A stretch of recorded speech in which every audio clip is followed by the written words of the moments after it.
नमस्कार, स्वागत है आप सभी का पावर ब्रेकफास्ट में। आपके साथ मैं हूं नेहा आनंद। भारतीय शेयर बाजार के लिए या भारत के क्रिकेट मंच के लिए हर तरफ से हमारे लिए एक बहुत ही बेहतरीन शुरुआत हफ्ते की होते हुए नजर आई है। तो आज किस प्रकार का दिन रहने वाला है, चलिए करते हैं पावर ब्रेकफास्ट की शुरुआत सबसे पहले विदेशी संकेतों के साथ और देख लेते हैं कि ट्यूसडे मॉर्निंग इंटरनेशनल मार्केट से हमारे बाजारों के लिए किस प्रकार के संकेत बनते दिख रहे हैं। हरे निशान के साथ शुरुआत, गिफ्ट निफ्टी 20,100 के पार है, 71 अंकों की मजबूती वहां से। डाउ फ्यूचर्स 34 अंक कमजोर है। नास्डैक फ्यूचर्स की बात करें, 25 अंकों की कुछ कमजोरी यहां पर भी नजर आ रही है। लेकिन एशियन मार्केट्स पर कुछ मिलीजुली से शुरुआत हुई है। जापानीज मार्केट निके 80 अंक मजबूत है, तो बाकी जितने मार्केट खुल रहे हैं थोड़े मिक्स्ड रिएक्शन के साथ खुलते हुए फिलहाल नजर आ रहे हैं। कमोडिटी मार्केट में बिल्कुल सपाट दायरे का ट्रेड होता हुआ दिखाई दे रहा है। तो क्या कुछ हुआ है बीते सत्र में अंतर्राष्ट्रीय बाजारों में इस हफ्ते और आज के दिन, कौन कौन से महत्वपूर्ण क्यूज पर रखनी है नजर, चलिए जान लेते हैं। मेरे सहयोगी दीपांशु इस वक्त मेरे साथ स्टूडियो में जुड़ चुके हैं। दीप, G20 N20 कह सकते हैं, N20 के, एंड देन द क्रिकेट। मतलब इससे बेहतर शुरुआत मंडे की या इस महीने की नहीं हो सकती थी। तो पहले तो बताइए, ग्लोबल मार्केट कुछ अच्छे क्यूज वहां से भी हमने बनते हुए देखे, क्या हुआ एग्जैक्टली और कहां रखनी नजर? तो जितना अच्छा मंडे के दिन बाजार मूड में थे, उससे ज्यादा अच्छा आज ट्यूसडे के दिन आपको बाजार मूड में दिखेंगे। और 20,000 का तो हम सेलिब्रेशन कर ही रहे हैं साथ में, और बढ़िया मूड है नेहा। कल का जो एक्शन था उसको आज बाजार बढ़ाने के लिए तैयार है। फर्स्ट हाफ में तो एटलीस्ट बहुत ही बढ़िया आपको संकेत आते दिख रहे हैं। ग्लोबल मार्केट से कोई परेशानी नहीं आती हुई दिख रही है, कोई ऐसा खराब संकेत कल नहीं आया है। इनफैक्ट अच्छे मूड में ही थे अमेरिकी बाजार। आज सुबह एशिया के बाजार में भी अगर आप देखें तो अच्छा खासा कारोबार ही होते हुए दिख रहा है। डाउ पर कल आपने लगातार तीसरे दिन तेजी बनती हुई देखी। हालांकि एक बार फिर से एक छोटे रेंज में ही कारोबार होते हुए देखा। 200 अंक की रेंज में फिर से डाउ पर ट्रेड था। उस बीच आपने देखा करीब 90 अंक ऊपर बंद हुआ है, तो अच्छे मूड में था। S&P 500 पर अच्छी बढ़त है। नैस्डैक पर आपने लगातार दूसरे दिन तेजी देखी और नैस्डैक की आउट परफॉर्मेंस आई है। पिछले कुछ दिनों से या कुछ सेशन से हम देख रहे हैं नैस्डैक अंडर परफॉर्म कर रहा था। कल नैस्डैक ने आउट परफॉर्म करा है। 1% से ज्यादा का दमदार उछाल आपने नैस्डैक में आते हुए दिखा है। इसमें बड़ा योगदान ऑफकोर्स कल टेस्ला का था, जहां पर 10% का बड़ा उछाल हमने टेस्ला के शेयर में देखा है। मॉर्गन स्टैनली ने स्टॉक को अपग्रेड किया है और वो आगे की कुछ अपॉर्चुनिटीज बता रहे हैं, जिसकी तरफ से उनका व्यू काफी बुलिश हो रहा है टेस्ला पर। तो 10% की तेजी आपने टेस्ला में आते हुए देखी। आज ऑफकोर्स एप्पल और एप्पल से जुड़े स्टॉक्स पर आपको रखनी है नजर, क्योंकि नया आईफोन लॉन्च करने वाला है एप्पल, आईफोन 15, इस पर सबकी नजर है। आई वॉच का अपग्रेडेड वर्जन आएगा, नए एयरपॉड्स आएंगे, कुछ और छोटे मोटे प्रोडक्ट्स पर भी इनका अपग्रेड आपको आते हुए दिख सकता है, तो उस पर सबकी नजर है। और उससे पहले कल हमने क्वालकॉम, जो एप्पल को चिप सप्लाई करता है, उस कंपनी के शेयर में करीब 4% का बड़ा उछाल दिखा। एप्पल तो आधा % ही ऊपर था, बट क्वालकॉम में 4% की तेजी देखी। वहीं एनवीडिया पर कल थोड़ा प्रेशर बना है। तो नजर रखिए एप्पल और एप्पल से जुड़े कंपनीज जो इन्हें सप्लाई करती हैं, यहां पर आज शाम को आपको बड़ा एक्शन आते हुए दिख सकता है। इसके अलावा 10 साल की बॉन्ड यील्ड अभी भी एलिवेटेड है, 4.3% के ही लेवल पर है, तो वहां से ऊपरी स्तरों पर अभी भी थोड़ा दबाव आ रहा है। हालांकि हर कोई मान रहा है कि अगले हफ्ते की फेड पॉलिसी में आपको रेट हाइक नहीं होते हुए दिखेगा। ऑफ कोर्स कल अमेरिका का इन्फ्लेशन डेटा आने वाला है, तो उस पर भी सबकी नजर बनी हुई है। बॉन्ड यील्ड अभी भी थोड़ी एलिवेटेड है। एक चीज है जिसकी वजह से आज सुबह आपको नैस्डैक फ्यूचर्स थोड़े प्रेशर में दिख रहे हैं। हालांकि ज्यादा बड़ी गिरावट नहीं है, बट ऑरेकल के नंबर्स कल आए थे और पोस्ट मार्केट नंबर्स आते हुए दिखे हैं। पोस्ट मार्केट ट्रेडिंग में हमने देखा शेयर 9% कल लुढ़कते हुए दिखा है, तो इस पर रहेगी नजर कि आज शाम को क्या रिएक्शन आता है। कल के तो मार्केट आवर्स में ये कैप्चर नहीं हुआ, बट फ्यूचर्स में अगर थोड़ी सुस्ती दिख रही है तो इसी की वजह से आपको आती हुई दिख रही है। यूरोप में अच्छी बढ़त देखी है, हल्का कारोबार था, बट उस बीच अच्छी बढ़त के साथ यूरोप के बाजार बंद हुए, तो वहां से कोई परेशानी की बात नहीं है। कमोडिटी मार्केट में आइए तो थोड़ा डॉलर इंडेक्स आपका सुस्त होते हुए दिख रहा है, 104 पर आ गया है, एक हफ्ते के निचले स्तर पर है। तो थोड़े अच्छे संकेत वहां से आ रहे हैं मार्केट्स के लिए। कच्चा तेल रेंज में ही था कल, कुछ ज्यादा बड़ा एक्शन नहीं आया, 90 के आसपास ही आपको ब्रेंट ट्रेड करते हुए दिख रहा है। सोने और चांदी में भी कुछ बड़ा एक्शन नहीं हुआ, बट कल बेस मेटल्स में जबरदस्त रिबाउंड आपने आते हुए दिखा है। 1 से 3% की तेजी अक्रॉस बेस मेटल्स आपने देखी है। चाइना में कंज्यूमर और प्रोड्यूसर प्राइस इन्फ्लेशन के बेहतर आंकड़ों का यहां पर सपोर्ट आते हुए दिख रहा है, तो ये एक स्पेस है जो काफी एक्टिव हुई है।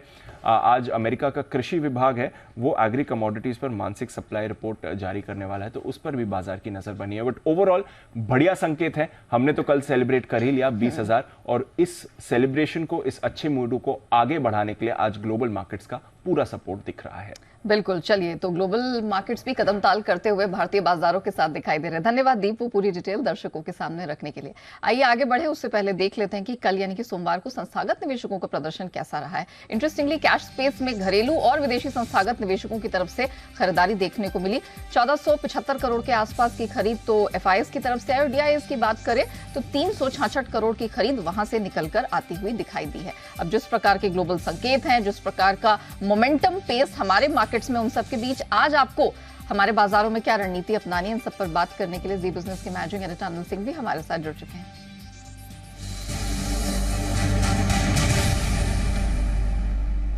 Sir good morning. Marvellous Monday हम एक्सपीरियंस कर चुके हैं, फिर चाहे वो शेयर बाजार हो या फिर क्रिकेट का मैदान हो। सर बताइए आज कैसे तैयारी करनी है हमारे मार्केट में, निफ्टी बैंक निफ्टी के कौन से लेवल्स हैं जिन पर नजर रखनी है?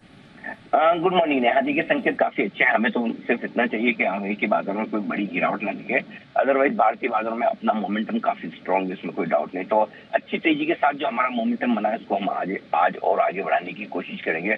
कल तो एक ऐतिहासिक दिन हो ही चुका है कि 20,000 का आंकड़ा हमने छुआ है, लेकिन आज 20,000 के लेवल को निर्णायक रूप से हम पार करेंगे और आगे बढ़ेंगे। ऐसे में अब धीमे धीमे आपके लिए सपोर्ट रेंज ऊपर की तरफ शिफ्ट होती हुई दिखेगी। आज के लिए जिस लेवल पर आपको होप करना है वो है 19,865 से लेकर 19,900, 19,865, 19,900। ये आपके लिए इमीडिएटली सपोर्ट का काम करेगा। 20,000 के ऊपर खुलेंगे, टिकेंगे भी, और एक बार 20,000 के ऊपर निकलने के बाद निफ्टी आपका ब्लू स्काई जोन में जाता है, यानी कि कोई खास लेवल न तो तकनीकी लेवल के हिसाब से है और नहीं वायदा कारोबार के लेवल के हिसाब से कोई ऐसी रुकावट वाला लेवल है।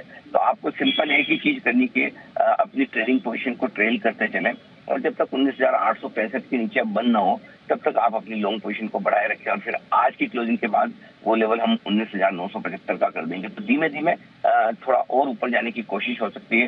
अंदाज से अगर मैं वायदा कारोबार के डेटा के लिहाज से कहना चाहूँ तो 20,200 से 20,400 की रेंज में पहुंचने की कोशिश निफ्टी कर सकता है। जहां तक बैंक निफ्टी का सवाल है, 45,500 के आसपास हमने क्लोजिंग होते हुए देखी। जो सपोर्ट रेंज है बैंक निफ्टी पर तुरंत वो 45,225 से 45,375 की रेंज मानकर चलिए, ये आपके लिए एक मजबूत सपोर्ट का काम करेगा। 45,700 के आसपास खुलेंगे और उसके बाद और ऊपर जाने की कोशिश करेंगे, तब 45,775, 45,925 अगला टारगेट बैंक निफ्टी का बनेगा। और 46,000 के ऊपर तो आप बैंक निफ्टी में भी लगभग लाइफ हाई की तरफ तेजी से बढ़ते हुए दिखेंगे। तो निफ्टी के बाद आप आज पूरी संभावना है बैंक निफ्टी भी आज आपको मजबूती का एक्शन दिखा है। ज्यादातर दिग्गजों में अच्छी खबरें हैं, रिलायंस, LNT, ICICI बैंक, ये सारे सीमेंट शेयर। तो आई थिंक आज दिग्गजों में अच्छा एक्शन रहेगा और मजबूत ट्रेडिंग सेशन आज भी आपको देखने को मिल सकता है। जी valid point sir, thank you so much हमारे दर्शकों को बताने के लिए कि क्या एक्सपेक्ट करके चलना है। तो एक और मजबूती भरा सेशन रहेगा और ऑफ कोर्स दिग्गजों पर फोकस तो रहेगा ही। लेवल्स बता देती हूँ, निफ्टी 19,865 से 900 सहारा देने वाली बैंड है। सर 20,000 के पार तो ब्लू स्काई जोन का जिक्र कर चुके हैं, लेकिन for the sake of record 20,200 से 20,400 एक अगला पड़ाव बनता हुआ दिख सकता है, जैसे सर ने मेंशन किया। बैंक निफ्टी 45,225 से 375 सपोर्ट की रेंज होगी और अपर बैंड 45,775, 925 तक स्ट्रेच होता दिख रहा है, लेकिन इसकी पूरी संभावना जैसे सर ने कहा 46,000 और उसके पार जाने की। आइए अब जान लेते हैं कि खबरों के दम पर किन स्टॉक सेक्टर्स में दिख सकता है एक्शन। अरमान पूरी तैयारी करके हमारे साथ जुड़ चुके हैं। अरमान मॉर्निंग, 20,000 के पार एक नया ट्रेडिंग सेशन की हम तैयारी कर रहे हैं, जरा बताइए कि ट्रिगर्स कौन से हैं और खबरों के दम पर कहाँ एक्शन है? बिल्कुल, सबसे पहले अगर आप बात करें यहाँ पर ट्रिगर्स में, आपको CPI का जो है अगस्त का डेटा आता हुआ दिखेगा, इंडस्ट्रियल प्रोडक्शन का जुलाई का डेटा है, पेटीएम AGM है आज, ट्रांसफॉर्मर्स एंड रेक्टिफायर्स यहाँ पर बात करें जहाँ पर फंड रेजिंग के लिए बोर्ड मीटिंग होने वाली है, पिरामिड टेक्नोप्लास्ट जो अगर आप बात करें T2T सेगमेंट से रोलिंग सेगमेंट में जाता हुआ दिखेगा।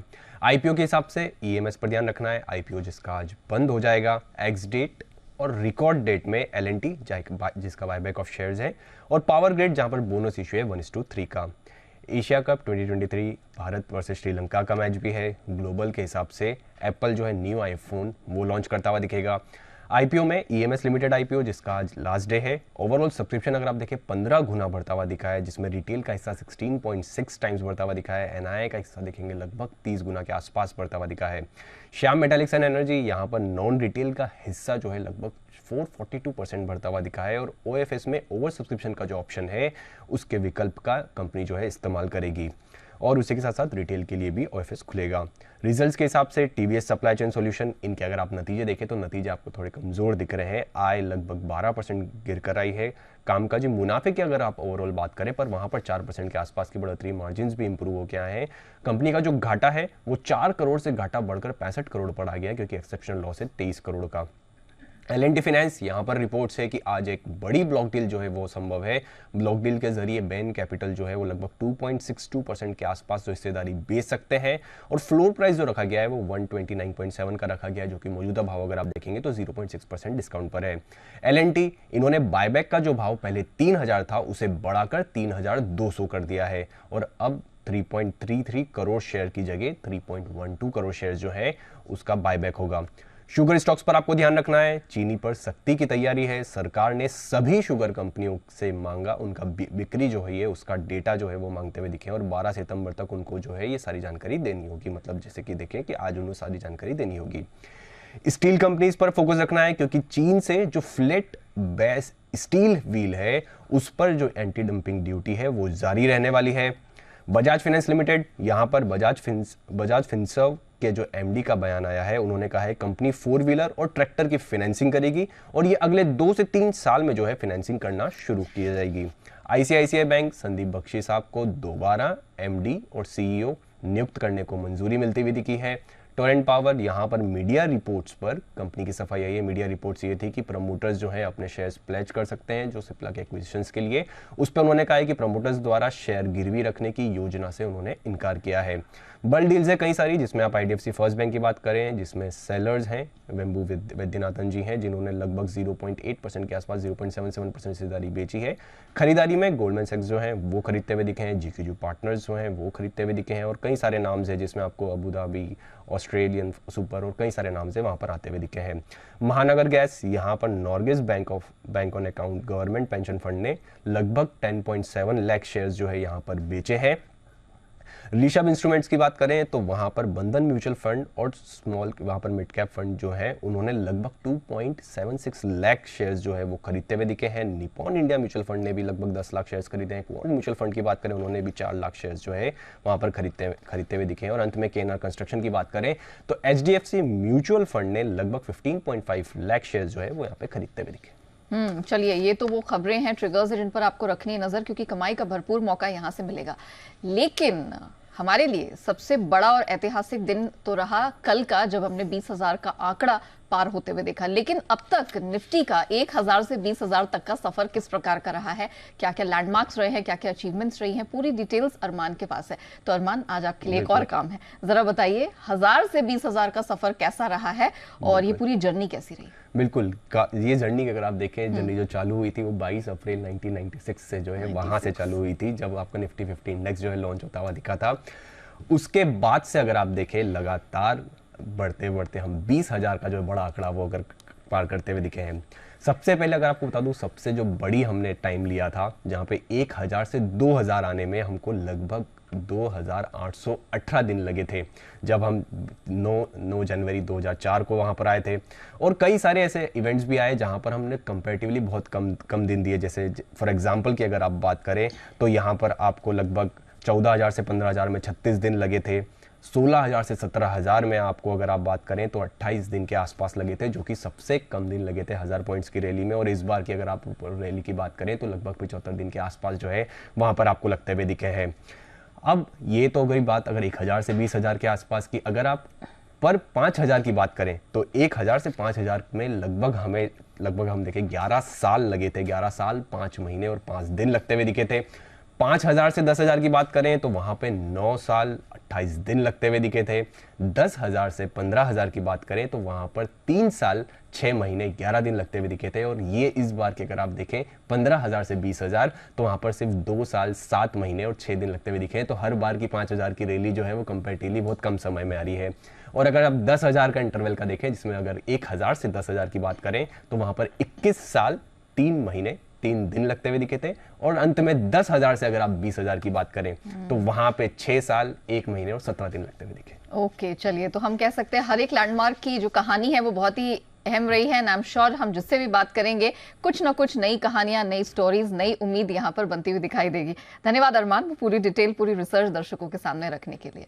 और निफ्टी ने कल 20,000 का नया स्तर छुआ है, तो इस खास मौके पर जी मीडिया संवाददाता सौरभ पांडे ने बात की एनएससी के एमडी और सीईओ आशीष चौहान से। आइए देखते हैं उनका क्या कहना है।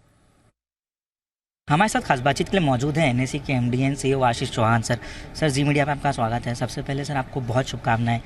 निफ्टी 50 की नींव जो है आपने रखी थी और आज ये जो नया शिखर पर पहुंचा है, कैसा महसूस हो रहा है सर? एक तरह से भारत का जो भी प्रगति हुई है पिछले 27 सालों में, 1996 में हमने निफ्टी 50 की रचना की थी और उसको लॉन्च किया था नवंबर 395 के बेसिस पे। उस समय 1000 का अंक रखा था। आज 20,000 हुआ है, तो स्वाभाविक है कि 1,000 रुपया आपने उस समय निवेश किया होगा तो आज 20,000 रुपया आपको हाथ में मिल सकता है। प्लस उसके ऊपर जो डिविडेंड वगैरह कंपनी ने दिया होगा वो मिला के कुछ भी 22-25 हज़ार रुपया आपको मिल सकता है। तो ऐसी कोई एसेट क्लास नहीं है जहाँ पर आपको उतना रिटर्न्स वर्ल्ड में मिला हो, रियल एस्टेट हो या फिक्स डिपॉजिट या गोल्ड। इतना जो रिटर्न्स भारतीय मार्केट ने भारतीय निवेशकों को और विश्व के निवेशकों को दिया है, मेरे हिसाब से कोई दूसरे कंट्री में नहीं मिला है, कोई दूसरे एसेट क्लास में नहीं मिला है। और एक तरह से एक खुशी का माहौल है कि आज निफ्टी एक प्रतिबिंब है भारत की प्रगति का। और चलिए, तो एनएससी के एमडी सीईओ को आपने सुना, काफी खुशी जाहिर तौर पर उनके चेहरे में और उनके वक्तव्य में दिखाई दे रही है। लेकिन आइए अब जान लेते हैं कि बाजार पर एक्सपर्ट्स की क्या राय बन रही है, कौन से स्टॉक सेक्टर्स पे आपको रखनी है नजर। 5paisa.com के रुचित जैन हमारे साथ जुड़ चुके हैं। रुचित, गुड मॉर्निंग, बहुत स्वागत है आपका। हमने तो ओवरऑल मार्केट्स में एक दमदार स्ट्रेंथ देखी है, चौतरफा तेजी थी, लेकिन कुछ स्टॉक स्पेसिफिक एक्शन पे मैं फोकस करना चाहूंगी। L&T फाइनेंस, बड़ी ब्लॉक डील की संभावना यहाँ पर दिख रही है और बायबैक की जो रकम है वो भी उन्होंने बढ़ा दी है। अब व्यू क्या बन रहा है, जरा बताइए। जी very good morning Neha ji. Neha ji, overall देखेंगे तो बैंकिंग और एनबीएफसी स्पेस में भी पिछले कुछ दिनों से मोमेंटम वापस से पिकअप हुआ है और L&T finance with in the NBFC space एक ऐसा स्टॉक है जो ऑलरेडी एक करेक्शन रिसेंटली स्टॉक ने दिखाया है। तो यहाँ पे ओवरऑल स्ट्रक्चर काफी पॉजिटिव नजर आ रहा है। शॉर्ट टर्म में 138 तक के लेवल्स L&T फाइनेंस में एक्सपेक्ट किए जा सकते हैं। तो मेरे हिसाब से करंट लेवल्स पे यहाँ पे ये स्टॉक को अगर शॉर्ट टर्म ट्रेडिंग के लिए लेना है तो खरीदारी कर सकते हैं। 125 के नीचे का स्टॉप लॉस रख के 138 के अराउंड के टारगेट के लिए। ओके, और साथ ही L&T पे क्या व्यू बन रहा है जिन्होंने बायबैक का भाव बढ़ा दिया है? तो L&T पे तो यहाँ पे कोई डाउट नहीं है कि आप ब्रॉडर ट्रेंड देखते हो तो स्टॉक का काफी पॉजिटिव रहा है। इनफैक्ट आप with in the capital good segment देखेंगे तो एक अच्छा आउट परफॉर्मर भी L&T रहा है। तो यहाँ पे भी ट्रेंड पॉजिटिव है, बट मैं ये स्टॉक को मोर थोड़ा मिड टर्म पर्सपेक्टिव से देखूंगा rather than just short term trading, क्योंकि ये ट्रेंड इतना स्ट्रॉन्ग है कि इन्वेस्टर्स को ज्यादा बेटर रिटर्न ये स्टॉक आगे चल के स्टॉक कमा के दे सकता है। तो अगर ट्रेडिंग की पोजीशन भी अगर ऑलरेडी किसी की पोजीशन है तो उनको होल्ड करने की सलाह रहेगी। 2700 के आसपास अब ये स्टॉक में स्ट्रॉन्ग सपोर्ट है, तो 2700 के नीचे का स्टॉप लॉस है मिड टर्म पर्सपेक्टिव से और 3150 से 3200 के टारगेट स्टॉक में एक्सपेक्ट करें। ओके, तो L&T और L&T फाइनेंस दोनों में ही छोटी से मध्यम अवधि के लिहाज से अच्छी स्ट्रेंथ दिख रही है। अच्छा, आपको इस मार्केट में कौन से स्टॉक्स पसंद आ रहे हैं? आपकी बेस्ट पिक्स कहां से आएंगी? तो दो स्टॉक्स है, एक तो within the PSU stocks ही रहेगा, क्योंकि PSUs में जैसा हम आउट परफॉर्मेंस देख रहे हैं, पावर ग्रिड में एक ब्रेकआउट कल की ट्रेडिंग सेशन में आया है जहां पे प्रीवियस स्विंग हाई स्टॉक ने ब्रेक किया है, वॉल्यूम्स भी अच्छे हो रहे हैं। तो आई थिंक यहाँ पे मोमेंटम यहाँ पे पावर ग्रिड में आज 1-2 दिन के ट्रेडिंग सेशन में और इंक्रीज हो सकता है। 258 के स्टॉप लॉस के साथ पावर ग्रिड में खरीदारी की तरह है 274 के लक्ष्य के लिए। और फार्मा स्पेस में से बायोकॉन यहाँ पे अच्छा लग रहा है, क्योंकि स्टॉक हालांकि with in the pharma space एक रिलेटिवली अंडर परफॉर्मर रहा है, लेकिन अब ये स्टॉक में स्ट्रेंथ नजर आ रही है। तो जहाँ पे जो रिलेटिव अंडर परफॉर्मेंस इतने समय का है वहाँ पे कैचअप मूव स्टॉक में रह सकता है। तो बायोकॉन में हम यहाँ पे खरीदारी की सलाह दे रहे हैं। 268 के नीचे स्टॉप लॉस रखे, 290 के अराउंड की टारगेट के लिए। ऑलराइट, धन्यवाद रुचित जी हमारे साथ जुड़ने के लिए, बताने के लिए कहाँ कहाँ है कमाई के मौके। तो पावर ग्रिड और बायोकॉन पर रखिएगा नजर, अच्छी स्ट्रेंथ दोनों ही स्टॉक्स में दिख रही है। खरीदारी की सलाह 274 का टारगेट पावर ग्रिड और 290 के टारगेट के लिए करें बायोकॉन में खरीदारी। अब आइए कमोडिटी बाजार की करते हैं बात। केडिया कमोडिटीज के अजय केडिया जी हमारे साथ इस समय शो में शामिल हो चुके हैं। केडिया जी, वैसे तो सोने चांदी में सपाट मूव है, अच्छी दमदार रिकवरी हमने मेटल्स में देखी। जिंक, कॉपर, एल्यूमिनियम तगड़े परफॉर्मर्स रहे, 1 से 2% की स्ट्रेंथ लेके बंद हुए हैं। आपकी नजर कौन से मेटल पर है? Very good morning Neha ji. Definitely जिस दिन से उम्मीद थी कि चाइना से हमने 15 अगस्त के आसपास रेट कट या रिफॉर्म्स आने की बातें सुनते हुए दिखाई दी, बट डिमांड कंसर्न बना हुआ था, जिसके चलते हमने एक तगड़ा फॉल हमने कॉपर और जिंक में आते हुए देखा। बट जिंक ज्यादा गिरावट नहीं दिया, बट कॉपर में हमने देखा था कि लगभग 721 का लेवल आ गया था, बट जस्टिफाइड नहीं था। तो एक ही दिन में हमने इतनी बड़ी जंप देखी जहाँ पे लगभग 12 रुपए की तेजी हमने कॉपर में आती हुई दी। तो आई थिंक जो रिसेंट चाइना से कंज्यूमर प्राइस रिटर्न हुए हैं वो पॉजिटिव टेरिटरी में, वो कहीं ना कहीं एक पॉजिटिव है। आगे भी हमें लगता है कि फैक्ट्री एक्टिविटी के जो डेटा आने हैं ये हफ्ते में, ये महीने में, वो भी काफी पॉजिटिव। तो आई थिंक कॉपर और जिंक पे ही नजर बनानी चाहिए, जहाँ पे इनकेस थोड़ा भी रिटर्न मिलता है 729 730 की रेंज में लेके चलना चाहिए। 725 का स्टॉप लॉस रखिए। 738 से 742 तक के टारगेट हम कॉपर में देख पाएंगे। वहीं अगर जिंक की बात करें तो ये रिसेंट जो गिरावट आई हुई थी, तो जिंक पर उतना उसका इम्पैक्ट ज्यादा पड़ता हुआ नहीं दिखाई दिया। प्राइजेस ने 217 का सपोर्ट लेकर ही उठता हुआ दिखाई दिया। तो आई थिंक 220-21 की रेंज अच्छी है लेने के लिए। 218 का स्टॉप लॉस, 228 तक के टारगेट हम जिंक में देख पाएंगे। तेल के लिहाज से महत्वपूर्ण दिन है, क्योंकि एक तो अमेरिकी इन्वेंट्री डेटा आ ही रहा है जो माना जा रहा है लगातार 5वें हफ्ते नीचे आएगा। ओपेक और इंटरनेशनल एनर्जी एजेंसी दोनों आज अपनी मंथली रिपोर्ट्स जारी करने वाले हैं। तो जरा बताइए कि किस तरह की तैयारी करनी है। कल हम थोड़ा सा हल्का नीचे बंद हुए हैं, तो क्या करना चाहिए? बिल्कुल है कि अगर कल का जो गिरावट है या हम उससे थोड़ा सा कंसोलिडेशन है वो काफी अच्छा है, बिकॉज मल्टीपल ऑफ टाइम हमने देखा डेली चार्ट पे कि 7300 के ऊपर प्राइसेस सस्टेन नहीं कर पा रहा है। तो we need a very strong reason to breach 7300 to land towards 7500। तो आई थिंक थोड़ा कंसोलिडेशन मे बी पॉसिबल है। हाँ, again supply concern Saudi Russia से इम्पैक्ट करेगा, साथ में मंथली रिपोर्ट आएगी, ये भी कुछ ब्रीफ आउट करेगा। चाइना से जो पॉजिटिव क्लूज मिले हैं वो अभी भी फैक्टर होने बाकी है। तो आई थिंक थोड़ा पुल बैक पॉसिबल है। 7180 के करीब हम कच्चे तेल को लेके चलेंगे। 7080 का स्टॉप लॉस रहेगा। इमीडिएट टारगेट तो 7300 का है, बट आई थिंक अगर सारी न्यूज एक साथ जब आप आती है तो prices can go up to 7400 also. Okay, तो स्ट्रेंथ दिखेगी, लेकिन डिप्स पे करनी है खरीदारी। और सोने चांदी में क्या किया जाए, क्योंकि दबे हुए हैं और हम देख रहे हैं काफी दिनों से एक छोटे दायरे का प्रेशर वाला ट्रेड दिख रहा है। बिल्कुल, कल हमने डॉलर इंडेक्स में एक अच्छी खासी गिरावट देखी। वी वर नॉट एक्सपेक्टिंग कि 105 के ऊपर डॉलर इंडेक्स होल्ड करेगा। कल एकाएक हमने काफी बड़ा फॉल भी आते हुए देखा, बट उसका रिफ्लेक्शन डोमेस्टिक मार्केट पे ज्यादा नहीं पड़ा, क्योंकि रुपए में भी हमने मजबूती लौटते हुए देखी है। तो आई थिंक कंसोलिडेशन है अभी भी मार्केट में।